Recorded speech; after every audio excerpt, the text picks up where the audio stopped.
He is born on February 5th, 1985, on an island at the edge of the Atlantic, Madeira, a place most of the world couldn't find on a map. His father is a municipal gardener who drinks too much. His mother works as a cook. There are 4 children in a 2-room house in Santo Antonio, a neighborhood where ambition is considered a form of madness. Nobody gives him anything. There is nothing to give. But he has a ball, and that is all he needs. His earliest memories are the streets, the crack of a makeshift ball against cobblestone, the sound of boys playing until the light disappears completely. He cries when he loses, not the way children cry, the way people cry when they can feel something slipping that they cannot afford to lose. Childhood friends remember this about him, the ferocity, the refusal. Even then, at 7 years old, playing barefoot on dusty streets, he treats every game like it means something that can't be named. It isn't ambition yet, it's something older than that. Hunger. The specific hunger of someone who has looked at poverty closely enough to understand what it costs. At 12, the Scouts come. Sporting CP in Lisbon, one of Portugal's most prestigious academies, hundreds of miles from home. He has never left the island. He has never slept a night without his family nearby. He goes anyway. The first nights at the academy, he cries himself to sleep. A 12-year-old boy in a dormitory full of strangers, far from everything familiar. The coaches note his homesickness, but also note something else. The next morning, he is always first on the training pitch. Every morning, without exception. He sneaks into the gym at night when the lights are supposed to be off. The coaches find him there and send him back to bed. He returns the next night. He was obsessed with being the best, one academy coach recalled. We had to force him to stop. This is not discipline yet. This is a boy building a wall between himself and Madeira, between himself and the life his father is quietly drowning in. At 15, his heart malfunctions, a racing condition that requires surgery, laser treatment, the kind of diagnosis that ends careers before they begin. He is back on the pitch within weeks. No self-pity, no adjustment period. The wound heals. The drive doesn't. At 18, Sir Alex Ferguson pays £12.24 million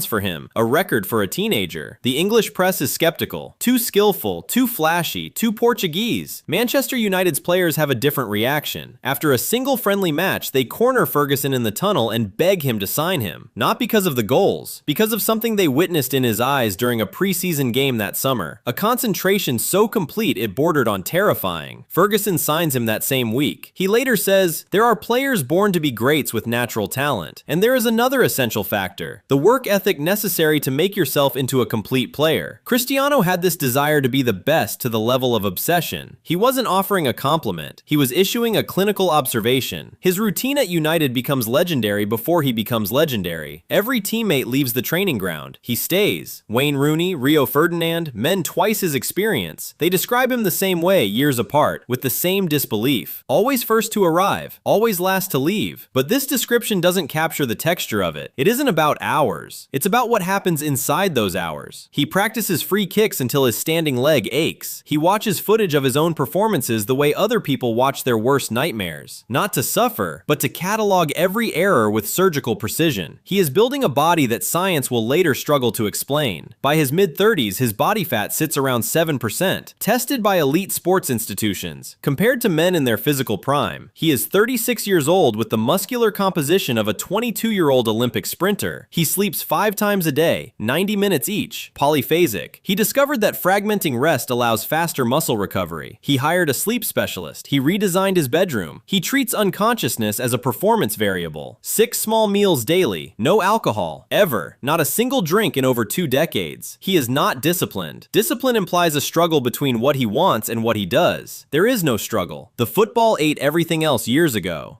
In September 2005, his father dies in London. He is 52 years old, liver failure. Ronaldo flew him to England for treatment. It wasn't enough. He never saw the Ballon d'Or. He never saw Real Madrid. He never saw what his son became. The saddest thing, Ronaldo later says, is that my father never saw me receive all the awards I have received. He saw just a bit of it. The grief goes nowhere visible, no public breakdown, no season lost to mourning. He becomes teetotal that year, and something inside him, already burned burning, becomes something else entirely. There is a distinction sports psychologists make between motivation and compulsion. Motivation is conscious. Compulsion is structural. It runs beneath the level of choice. He is no longer training to become great. He is training because the alternative, stillness, ordinariness, the quiet life his father had, is not survivable. In 2009, Real Madrid pays 94 million euros for him, a world record at the time. The transfer fee of a myth being purchased in advance. 9 years in Madrid, 4 Champions League titles, 4 Ballon d'Or awards, a vertical leap that sports scientists measure alongside NBA basketball players, a sprint speed that leaves defenders stranded in postures of helplessness, a free kick technique, the knuckleball, that aerodynamicists model in wind tunnels trying to understand the physics, and through it all, the same ritual before every major match. He closes his eyes. He sees the goal. He sees the movement. He rehearses the moment in perfect detail before his boots ever touch the grass. Sports scientists call it visualization. He calls it preparation. It isn't mystical. It's structural. He is preloading the nervous system with successful outcomes. His body arrives at the moment already having been there. Then comes Euro 2016, Portugal's final against France. He is taken off injured in the 25th minute. The cameras expect a man devastated, a superstar diminished, a passive figure on the sidelines. Instead, something stranger happens. He becomes a coach. On the touchline, in street clothes, with a bandaged knee, he directs traffic. He gestures. He shouts. He pulls teammates toward him and whispers specific instructions between their ears. He is everywhere the ball isn't. Portugal wins the tournament without him on the pitch. He celebrates like a man who scored every goal. This is the moment most people misunderstand about him. They think it's ego. They think the performance is always for his own legend. But what that night revealed is something colder and more total. Football isn't the vehicle for his ambition. Football is the ambition. The result is the only thing that exists. The man who scored is irrelevant. The scoreline is everything. He is 40 years old now. Most players retire by 35. He has recently signed a contract extension until he is 42. He has scored over 900 career goals. He is chasing 1,000, a number no footballer in history has reached, a number that didn't exist as a target until he made it necessary to invent one. His body fat percentage is still measured, still monitored, still scrutinized by scientists who use him as data. The sleep protocol continues. The 6 meals continue. The extra training sessions continue. People ask what drives him. He gives the same answer he has always given, in different words. My biggest motivation is to carry on. Here is what they don't teach in sports psychology textbooks. The wound doesn't heal when he wins. 5 Ballon d'Or awards. They do not fill the space. The Champions League trophies. They do not fill the space. The world records. The 94 million euros. The billion-dollar Nike deal. The 900 goals. None of it fills the space. Because the space isn't shaped like a trophy. It's shaped like a 2-room house in Madeira. Like a boy crying himself to sleep in a dormitory 300 miles from home. Like a father who died too early and too broken to see what his son was becoming. The hunger never ends because the wound never fully heals. And every morning, the alarm goes off at the time the sleep specialist recommended, and he eats the first of 6 meals, and he visualizes the next match in perfect practice detail. And the boy from the island that nobody could find on a map gets up and goes to work. Some people play football. He is constructed by it, and the construction is not finished. It may never be.